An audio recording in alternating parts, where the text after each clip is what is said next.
মাননীয় মুখ্যমন্ত্রী মমতা ব্যানার্জি মস্তিষ্ক প্রসূত, তার চিন্তা ভাবনা যে মানুষের হাতে ক্ষমতা অর্পণ, মানুষ সিদ্ধান্ত নেবে, মানুষ সমস্যা চিহ্নিত করবে, মানুষ সমস্যার সমাধান করবে তার অগ্রাধিকারের ভিত্তিতে।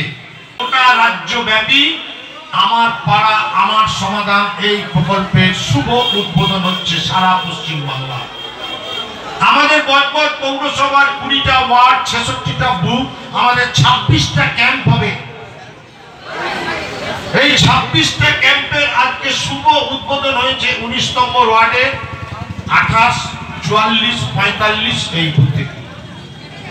এই উদ্বোধন করার জন্য আমরা 48 ঘন্টা হাতে সময় পেয়েছি। আমাদের পৌরসভার মাননীয় কাউন্সিলররা এখানে উপস্থিত আছেন।